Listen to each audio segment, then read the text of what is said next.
Isaiah chapter 7. Итак, мы переходим к Исаии 7 главе.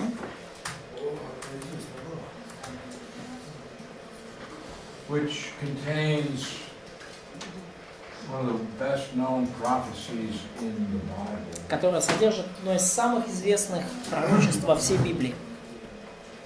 But I want us to spend some time in this chapter. Но я хочу, чтобы мы вот немножко подробно рассмотрели эту главу. Because there are a number of things here that are often confused, or I believe not correctly understood and taught. Поскольку я думаю, что в этой главе есть многое, что либо запутывает людей, либо нечто, что не всегда правильно истолковывают и проповедуют. Chapters 7 through 12, С главы 7 по 12 they constitute a single unit in Isaiah. они в книге Исаии составляют единый блок. Sometimes referred to as the book of Emmanuel. Иногда этот блок называют книгой Иммануила. And that's because the name Emmanuel appears 3 times По той in причине, this section. что в этом разделе 3 раза встречается вот это имя Эммануил. Found in 7:14. Мы видим его в 7 главе 14 стихе, Chapter 8, verse 8. в 8 главе 8 стихе 11. и потом снова в 11. Now what we see in chapter 7, Emmanuel И что is мы to be видим born. в 7 главе, что Эммануил, он должен родиться.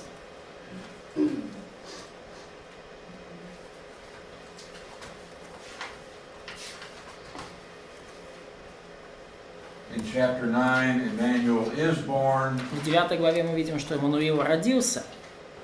In chapter 11, В 11 главе Emmanuel is reigning and ruling. мы видим, что Эммануил правит и царствует. All right, now here Но здесь вот we have a map мы видим карту, to give you the geographical perspective. Просто хочу географически вам, чтобы вы географически могли оценить Okay, ситуацию. this area in black at the bottom is Judah, the southern kingdom. Черная область внизу – это Иуда, Южное царство. This area in here is the northern kingdom of Israel. Северное царство Израиля. Okay. Here is the capital, Samaria. И вот здесь столица Самария, Down here is Jerusalem. а там вот Иерусалим. And up here we have Syria. И прямо вот там вот сверху это Сирия. And here we have, that should be the capital there. И там вот столица Дамаск. Okay. Over here, Ammon, Moab, Edom. Амон, Моав и Едом. Рядом. Now, what's going to happen is Syria is going to join with Israel. Получается, Сирия объединяется с Израилем, с Северным царством. They tried to get Judah to join them in a coalition. Они пытаются заставить Иуду вступить с ними в военный союз, в коалицию. And Judah won't do that. И Иуда не хочет этого делать. So they said, Syria and Israel said, И Сирия и Израиль сказали, we can solve this problem. эту проблему можно решить. Let's just attack Judah, Давайте атакуем Иудею, kill the king, убьем царя and install our own puppet governor. и поставим нашего, так сказать, ручного правителя. And then he will do what we want. И он там будет уже делать то, что мы захотим.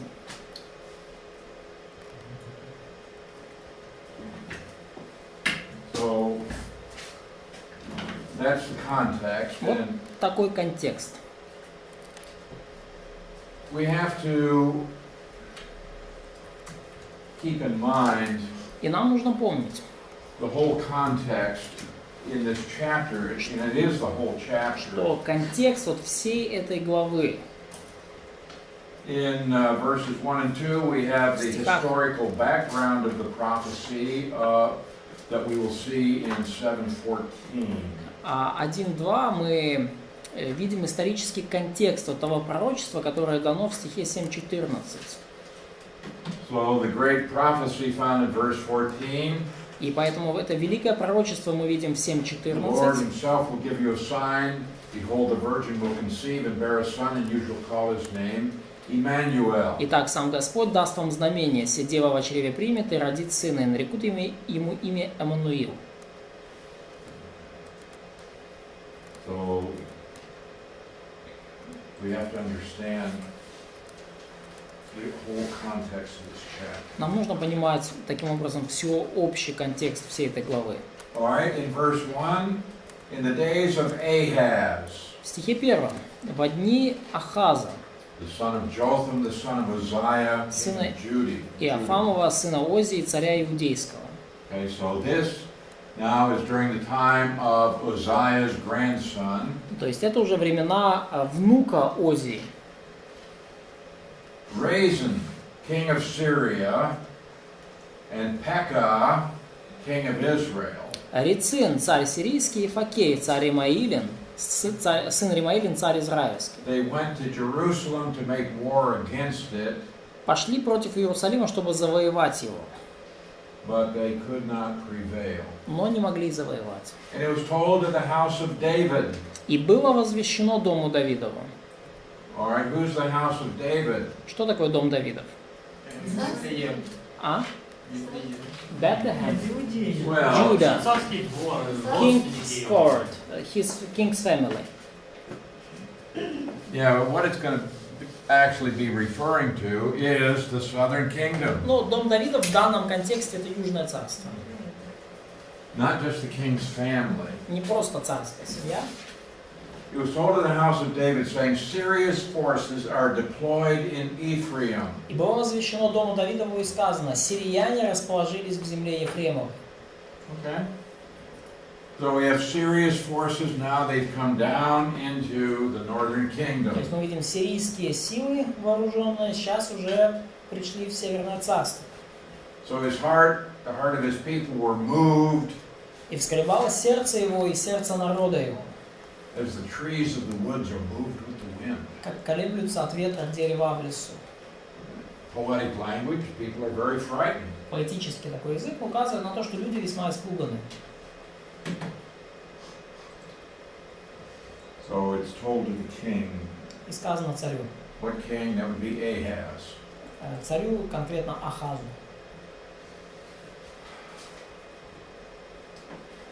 Now, what they want to do Что они хотят сделать? is to remove Ahaz as king and install their own king in his place. Что хотят сделать израильтяне с сирийцами? Хотят снести, удалить Ахаза с престола и поставить на это престол своего царя. So in verses 3 to 9, И в стихах с 3 по 9 God sends a message to Ahaz by way of Isaiah the prophet. Бог посылает послание Ахазу через пророка Исаию. So in verse 3, И в 3 стихе Isaiah is told to go and do two things. Исаии повелено идти и сделать две вещи. One, you need to go meet the king. Во-первых, нужно повстречаться с царем. Two, Во-вторых, take your son with you. Взять с собой сына своего. And his son's name is Shear-Yashub, И сына зовут Шеар-Ясуф, which, translated from the Hebrew, means a remnant will return. что в переводе с иврита означает «остаток вернется».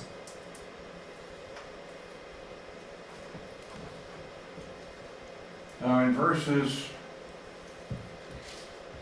4 to 6, В стихах с 4 по 6 he tells us about the plot against the house of David.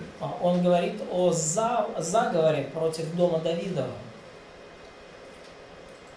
And say to him, that is, say to the king, И дальше говорится вот в 4 стихе, скажи царю, take heed and be quiet. наблюдай и будь спокоен. Don't be afraid or be faint-hearted. Не страшись, и да не унывает сердце твое. For these two stubs of smoking firebrands. От двух концов этих дымящихся головней. What are the two smoking stubs of firebrands? Кто эти вот две дымящиеся головни? Two kings. Raisins and Pekah. and Pekah.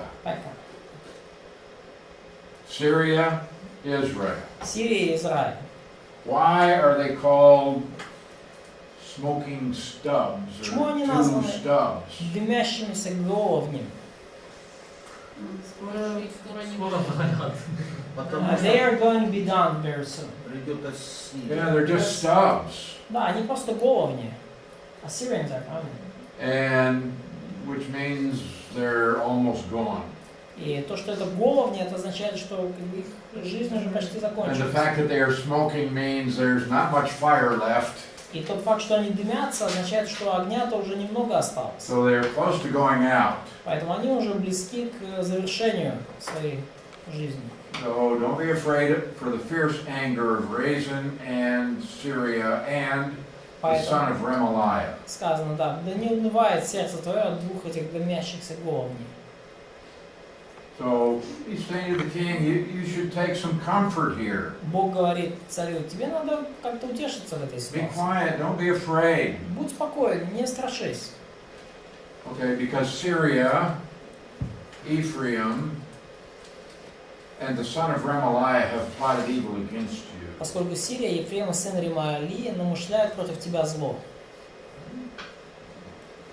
Okay, here was the threat of Remaliah, or Pekah. И вот это сын Ремалии, это вот как раз Факей. Let us go up against Judah and trouble it. И они говорят, что пойдем на Иудею и возмутим ее. Let's make a gap in the wall for ourselves. И овладеем ею и поставим. The idea is, let's go to Jerusalem, we'll attack the city. Да, то есть овладеем ею, это значит, пойдем в Иудею, атакуем город. And set a king over them, the son of Tabeel. И поставим в ней царем сына Тавиилова. So they want to put a foreigner on David's throne. То есть они хотят на престол Давида поставить иноземца. Сирийская But he армия will not be of the израильтянин. Davidic line. Но он однозначно не был из Давидового рода. They're trying to get rid of the Davidic line, То есть они пытаются избавиться от Давидовой династии. and this would nullify the Davidic covenant. И таким образом оборвался бы, был остановлен и Давидов завет. But in verse 7, Но в стихе 7 not going to happen. Господь так говорит, это не состоится. So this is a very clear statement by the Lord. Очень ясное утверждение, данное Господом. So there's conspiracy to do away with the house of David. И вот этот заговор сместить династию Давида, So in verses 8 and 9, в a стихах 8 judgment и is 9, pronounced upon the conspirators. провозглашается суд на вот этих вот заговорщиков. The head of Syria is Damascus. Глава Сирии Дамаск. The head of Damascus is Rezin. Глава Дамаска Рецин. Within 65 years, Ephraim will be broken so that it will not be a people. Через 65 лет Ефрем перестанет быть народом. Now the prophecy is actually given in 734. Пророчество дано в 734 году.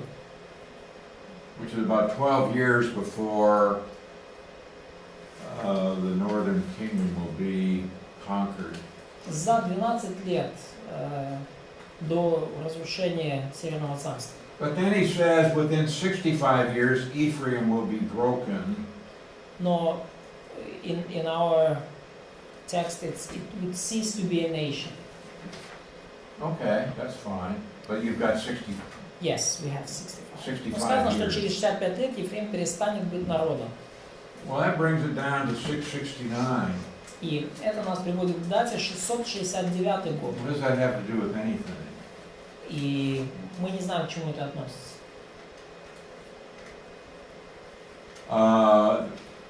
The answer would be found in Ezra chapter 4. Но ответ на этот вопрос мы находим в Ездре 4 главе. Where you have the Assyrians bringing people from other nations into the land. Где мы видим, как ассирийцы приводят людей из других народов в землю. So in 722, И the в northern kingdom will be conquered. 22 году Северное царство будет завоевано. And then years later, the Assyrians will bring in other conquered nations into the northern kingdom and settle them there. И много лет спустя ассирийцы поместят другие народы из других завоеванных земель на территорию Северного царства и поселят их там. And the idea is that when that happens, then there's no possibility that the northern kingdom would again be a Jewish nation. И идея в том, что когда такое случилось, уже нет никакой возможности, чтобы Северное царство снова стало еврейским народом. Sometimes the northern kingdom is referred to as Ephraim. Порой Северное царство кратко называют Ефрем. So sometimes it's called Samaria, Порой which is the называют capital. Самарией по имени столицы. Sometimes it's called Ephraim. Порой называют Ефрем. And sometimes Israel. Порой Израиль.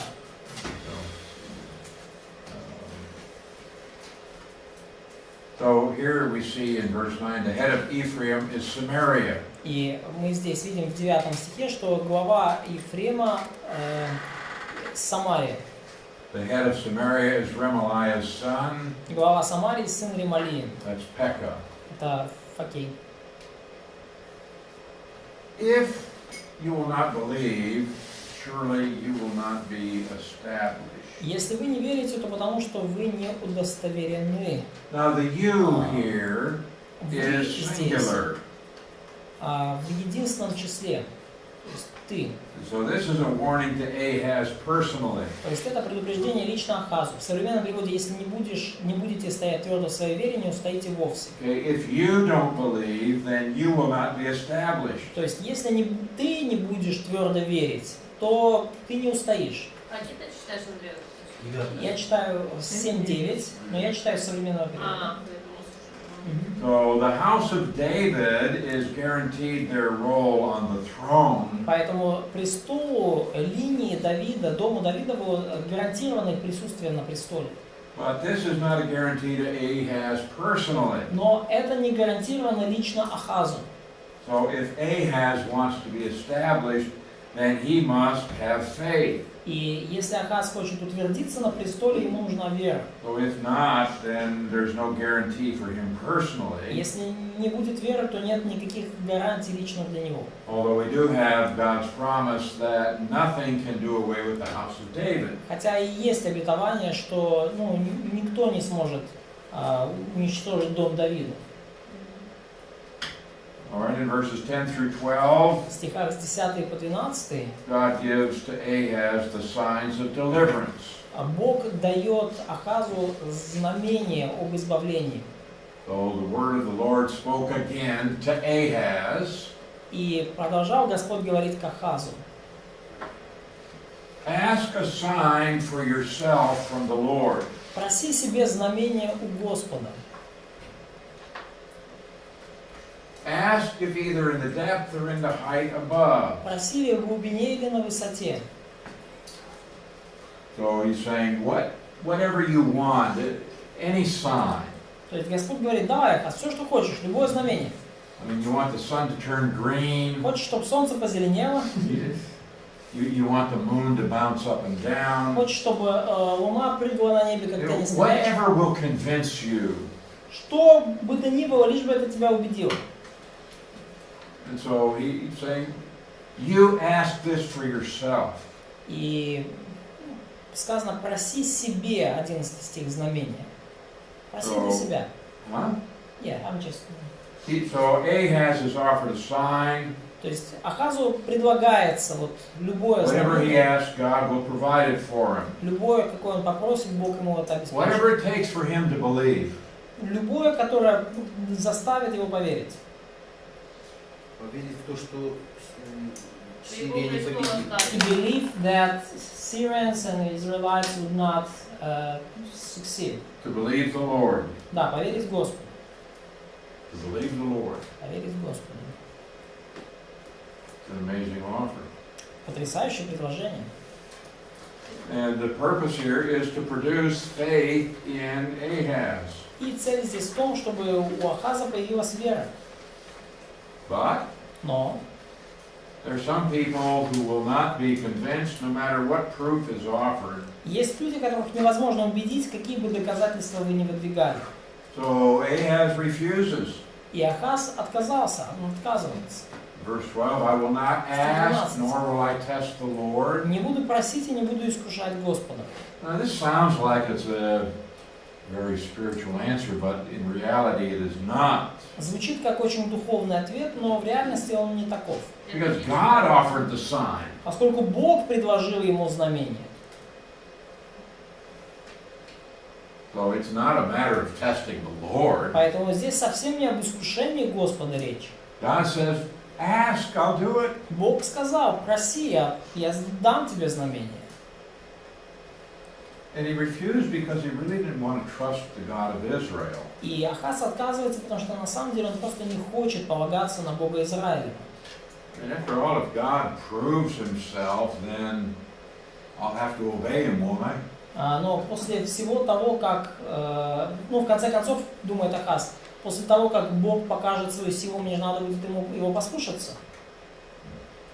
So now, God himself is going to provide a sign. И теперь Бог сам покажет знамение.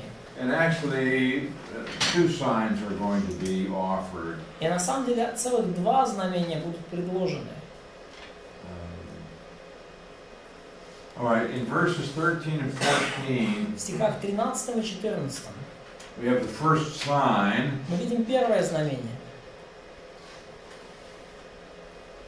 But to whom is it given? Но кому оно дано, это знамение? To the whole nation. Well, it's to the house of David. Дому Давидову дано, 13 стих. Господь даст вам знамение, и перед этим слушайте же It's дом going to be the Давида. royal line, and the point here is that this has now gone from Ahaz personally. From Ahaz. It has gone from Ahaz, now it's to the house of David. Да, то есть теперь уже предложение Господа, оно переходит от Ахаза лично к всему дому Давидову. And now it says here, now, O house of David, И говорится, что слушайте же дом Давидов. is it a small thing for you to weary men? Разве мало для вас затруднять людей? Now we have gone from singular you to plural you. Теперь уже мы переходим от вас в единственном числе, то есть от тебя, к вас, действительно, ко множественному числу. Before it was a singular you До to того Ahaz. это было по сути ты, и обращение было лично к Ахазу. Now we have a plural you talking to the house of David. И обращение к дому Давидову. Will you weary, you plural, weary God also? Разве мало для вас затруднять людей, что вы хотите затруднять и Бога моего? See, it's the whole house of David that is being threatened with removal by the conspirators. И всему дому Давидову угрожал, весь дом Давида подвергался угрозе из-за того, что вот, формировался этот заговор. So therefore, he talked, okay, in verse 14, Итак, the Lord himself will give you a sign. Так, сам Господь даст вам знамение. Okay, Ahaz did not want to ask. Ахаз не хотел просить о знамении. And when he says the Lord will give you a sign, it's the house of David. И когда говорится, что Господь даст вам знамение, то подразумевается, что дому Давидову.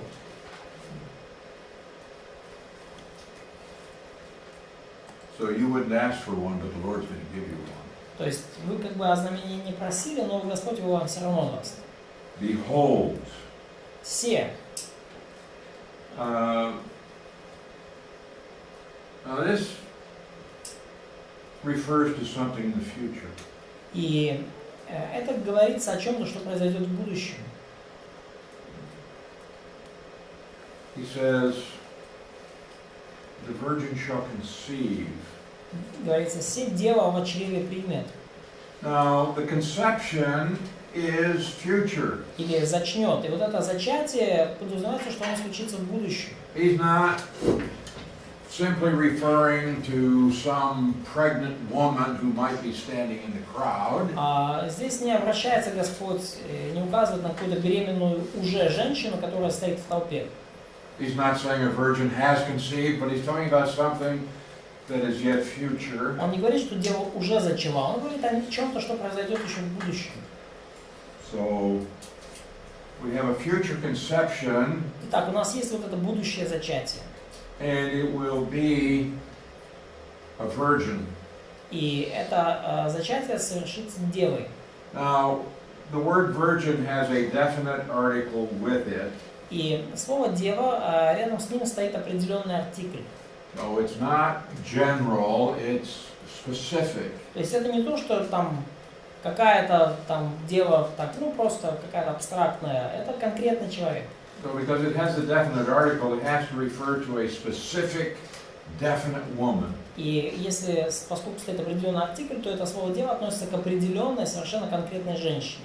And she must be known in some definite way. И о ней нечто должно быть известно совершенно определенным образом.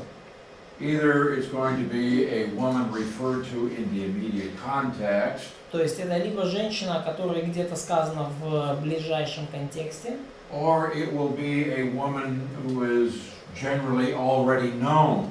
либо это какая-то женщина, которую уже в принципе знают. Ну, на момент написания. Well, there is no woman in the immediate context. Но в ближайшем контексте нет никакой женщины. So this is not referring to any woman during the time of Isaiah. Поэтому никакой женщине времен Исаии нельзя это отнести. Rather, refers to a woman or a concept already known by the general population. И скорее это относится, ну, к какой-то конкретной женщине, that is known to overall. Yeah, generally. Да, которая, ну, в целом где-то вот в этом народе будет жить. And the generally known woman would be Genesis 3:15. И общеизвестная в этом народе женщина это Бытие 3:15. Where we have a reference to the seed of the woman. Где указывается на семя жены. Бытие 3:15. So, in the days of Isaiah, И в дни Исаии the seed of the woman would refer to a specific woman семя жены относилось к конкретной женщине, who would have a child, a son. которая должна была зачать сына, ребенка. And so we have the virgin. Поэтому говорится об этой деве с определенным артиклем. Now the Hebrew word for virgin is alma. И еврейское слово для обозначения девы это слово «олма». Now the word alma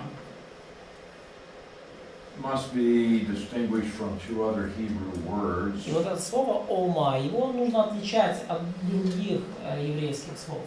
In 1 Kings 1:2, В первом Царств 1:2, в третьем Царств 1:2, простите.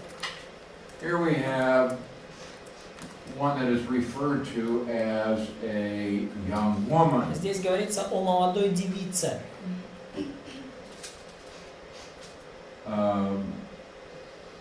And then she is further defined as a virgin.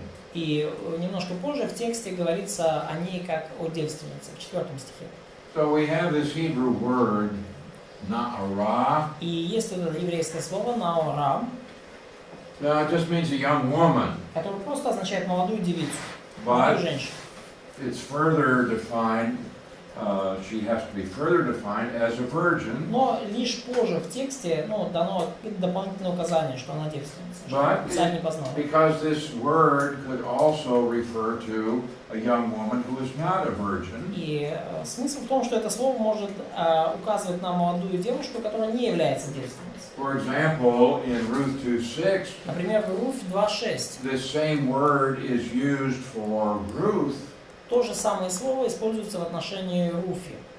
It's the same Hebrew word for a Тоже young еврейское слово. woman, Молодая but she's женщина. obviously not a virgin because she had been married. Но Руфь однозначно не девственница, поскольку уже была в браке. Now there is another word. И есть еще одно слово.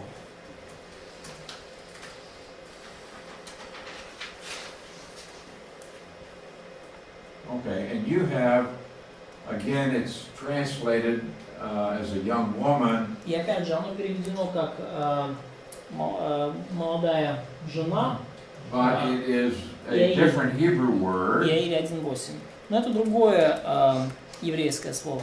You know, this is betula. Да, бетуа, рыдай как молодая жена. It usually means a virgin of any age. И обычно используется как для обозначения девственницы любого возраста. But it doesn't always mean a virgin. Но не всегда означает при этом именно Here it's девственницу. used for a young widow. Здесь говорится о молодой вдове, по сути. So, Рыдая мужа юности твоей.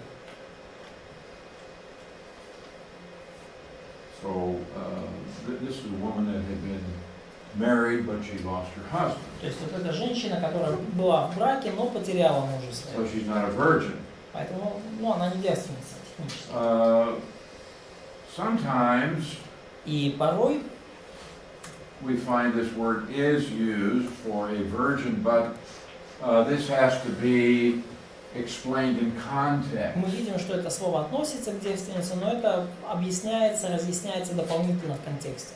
So here we have a young woman. Бытие 24:16 говорится о девице, о...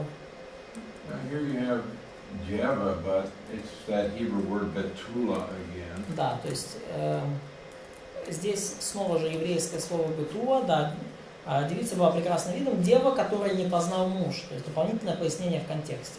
So we see that they had to explain that the young woman in this context was a То virgin. есть мы видим, что в данном контексте требовалось пояснение данного слова, чтобы сказать, что вот эта девушка, она, была девственницей. So we have these two Hebrew words that mean a young woman. Sometimes it's used for a virgin, but sometimes it's used for one who's not a virgin. То есть мы видим два слова еврейских, которые наора и бетуа, и они говорят о молодой девушке в целом, и порой говорится о девственнице, а порой и нет. And also this word betula, it's a virgin, but it could be an old woman. И порой это слово бетуа, оно может говорить о девственнице, но уже пожилой. Isaiah does not use either of these words И Исаия не использует ни одной из этих двух слов. because he wants to indicate one who is a virgin, Но он подчеркивает тот факт, что эта дева, она действительно девственница, but also one who is young. но также при этом она юная. So the word that we have here И слово, которое у нас в 7 главе 14 стихе, is the Hebrew word alma, это еврейское слово «олма». and it means a young virgin of marriageable age. И говорит о молодой девственнице брачного возраста. Now this word Alma is never found in Scripture used for a married woman. И это слово «олма» мы никогда не видим, чтобы в Писании использовалось в отношении замужней женщины. It's found in 6 other passages in the Old Testament. Мы находим его в 6 ветхозаветных отрывках. It's never used for a married woman. Нигде оно не используется для девушки или женщины, состоящей в браке. It's used only for a virgin. Говорится только о девственнице. The verses where this Hebrew word is found. И стихи, где мы находим вот это еврейское слово, Genesis 24:43. например, Бытие 24:43, Exodus 2:8. Исход 2:8, девица, которую послала дочь фараонова, служанка дочери фараона. 1 Chronicles 15:20. А первое Паралипоменон 15:20. Boy, I don't know. Yeah, it's Psalm 46:1. I don't know what it is in your text. Псалом 45:1.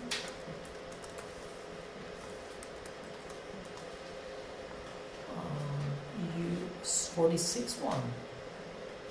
God is Okay. our refuge. Never mind. That's let's see. Psalm 68. Псалом 67, 26 26. стих.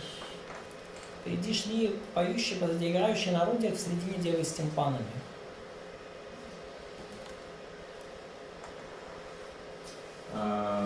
Proverbs 30 verse 19. Притчи 30, стих 19, про путь мужчины к девице, который невозможно понять.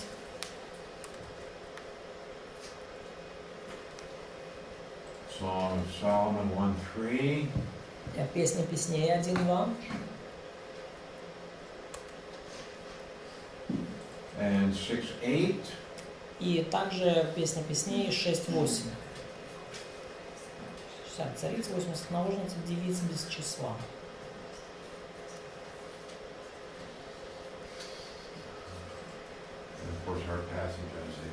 Ну и, конечно же, наш отрывок в Исаии. Now, in none of these passages is it used for a married woman.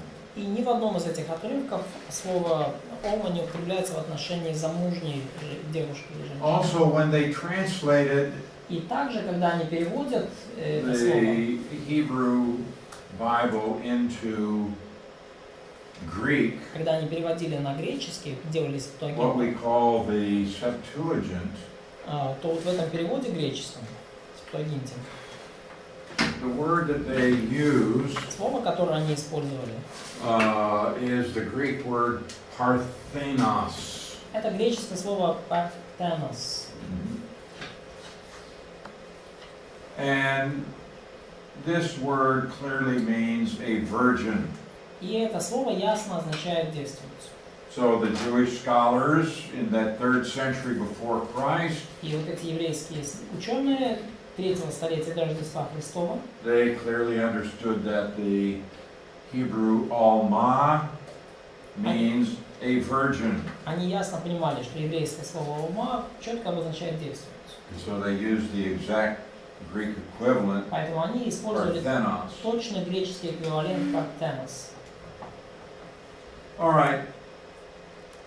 If we have here an Alma who gives birth to a child, И если у нас там действительно вот это слово «ома», обозначающее девственницу, эта девственница рождает ребенка, we have 2 options only. то может быть только 2 варианта. Okay? We have an unmarried woman. Мы, может быть, не состоящая в браке девушка, Right? да? Unmarried. Не состоящая в браке. Now we have 2 options.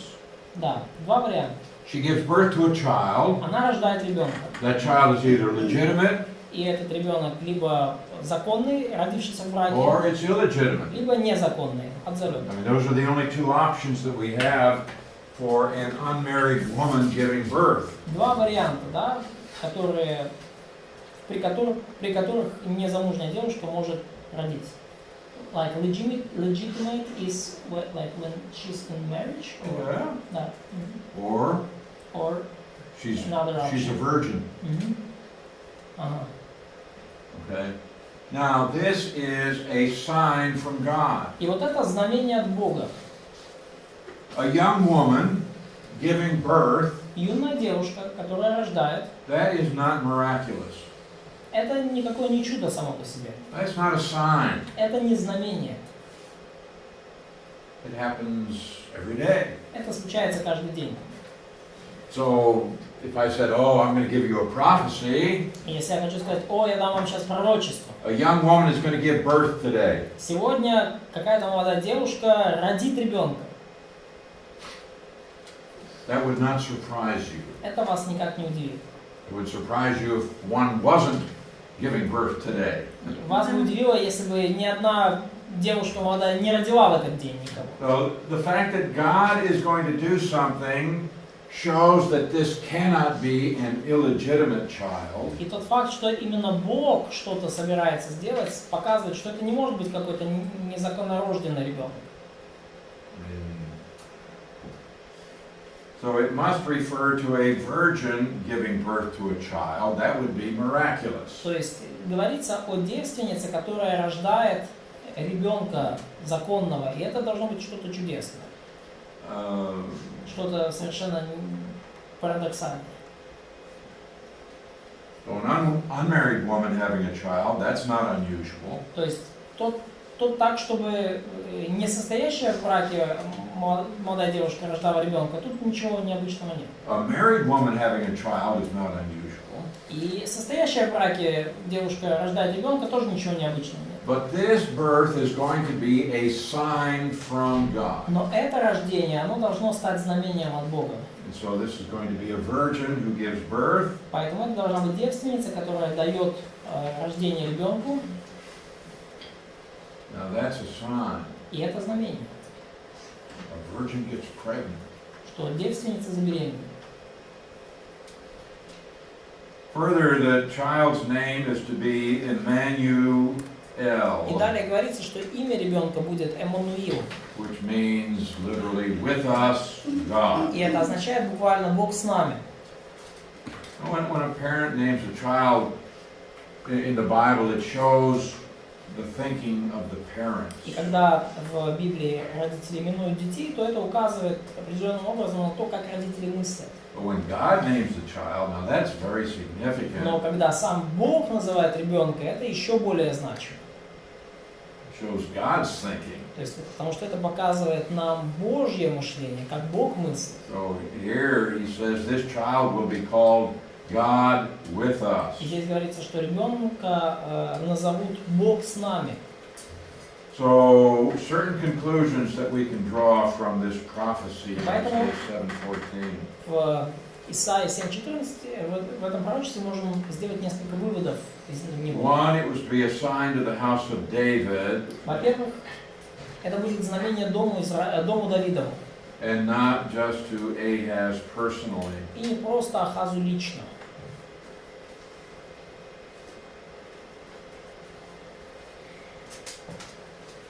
Secondly, Второе. the Old Testament never uses the word Alma for a married woman. Ветхий Завет никогда не использует слово «олма» в отношении замужней девушки.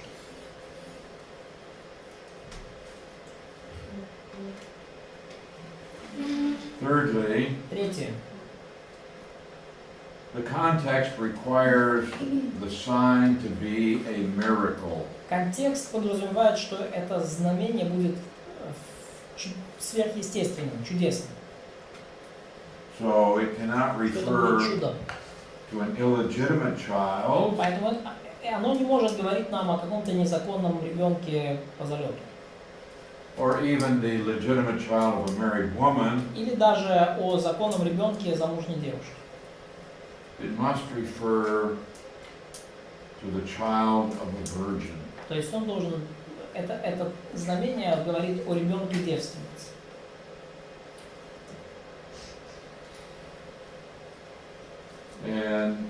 Fourth, И четвертое. the flow of the context, chapter 7 to 12, demands a virgin birth. Сам контекст развития мысли с 7 по 12 главу указывает нам на непорочное зачатие. То есть зачатие без участия мужчин. All right, now the first sign of Итак. verse 14 is to the house of David.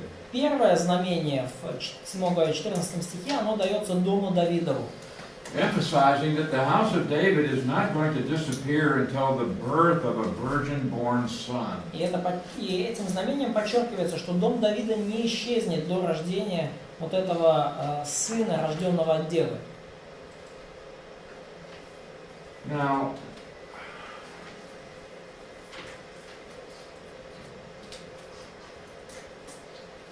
curds and honey he shall eat, Он будет питаться молоком и медом, that he may know to refuse the evil and choose the good. доколе не будет разуметь отвергать худое и избирать доброе.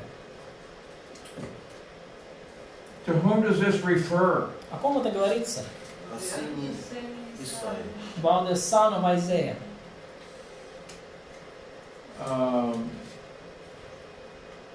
In verse 16, before the child shall know to refuse the evil and choose the good. Ибо прежде, нежели этот младенец будет разуметь отвергать худое и избирать доброе, The land you dread will be forsaken by both her kings. земля та, которую ты страшишься, будет оставлена обоими царями ее. The Lord will bring the king of Assyria upon you and your people and your father's house. Но наведет Господь на тебя и на народ твой, на дом твой, отца твоего дни, какие не приходили. Days that have Наведет not царя come ассирийского. since the day that Ephraim departed from Judah. Такие дни не приходили со времени отпадения Ефрема от Иуды.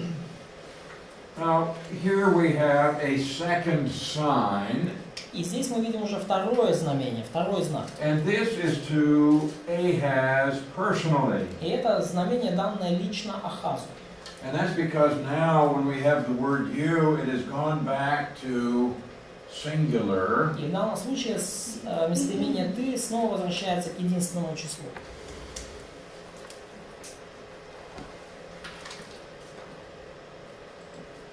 Now, in my text, I'm glad you don't have it in yours. Смотрите, как в моем тексте, не знаю, как в вашем. They indicate that the one eating the curds and honey will be the one that they call Emmanuel. Но в моем тексте указывается, что вот этот младенец, который будет есть молоко и мед, питаться молоком и медом, это тот самый Иммануил. Yeah, I see what you've got here.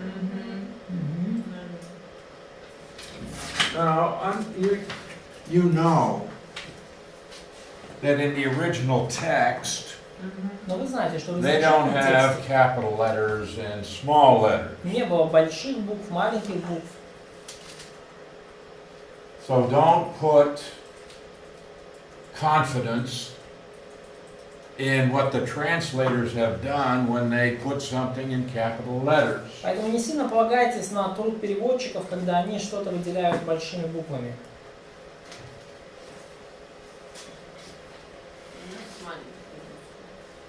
In Russian it's Yes, I know. yeah, it's small letter.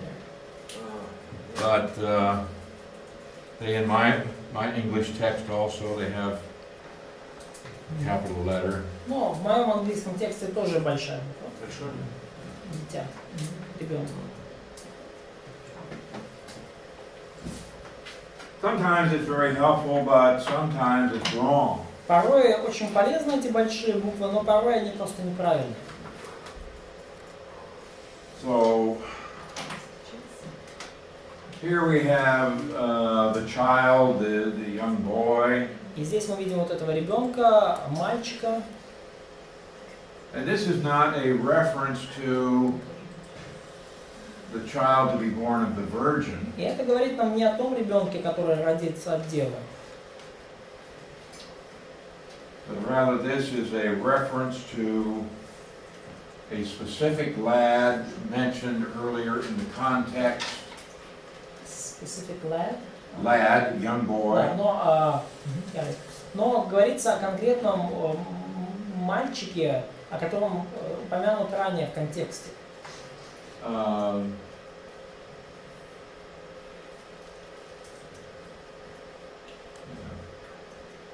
And that is found back in verse 3, И мы этого мальчика находим в 3 стихе, where you have Isaiah's son, где мы видим сына Исаии, Shear-Yashuv. Шара Ясува.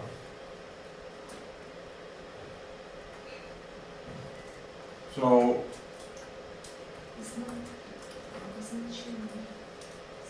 he will eat curds and honey. Да. И вот этот ребенок будет питаться молоком и медом. Is this good or bad? Это хорошо или плохо питаться молоком и медом? It's a good diet. А, нет, это у кого-то как корова.